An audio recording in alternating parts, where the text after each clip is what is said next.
এই গাছটার নাম আমি জানতাম কাঁটা জবা বলেই, কারণ গাছটার গায়ে ছোট ছোট কাঁটা আছে। কিন্তু দুদিন আগে জানতে পারলাম এই গাছটার নাম হচ্ছে মেস্তা জবার গাছ। দুটো ছোট ছোট চারা গাছ এনে বাড়িতে লাগানো হয়েছিল, আর গাছগুলো এখন যত বড় হয়ে গেছে তার থেকেও বেশি কিন্তু কুঁড়ি এসেছে, আর গাছে প্রচুর পরিমাণে কুঁড়িতে ভরে গেছে এই সময়। আর এই গাছগুলো আমি সব লাগিয়েছিলাম সবজির খোসার মধ্যে।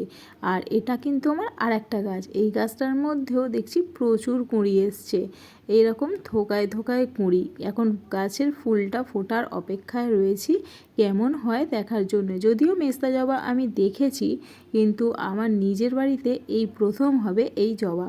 তো যাই হোক, গাছটার গায়ে ছোট ছোট কাঁটা থাকে, আর একটা ফুলের কুঁড়ি দেখায়, এটা মনে হয় দুদিনের মধ্যেই ফুটে যাবে।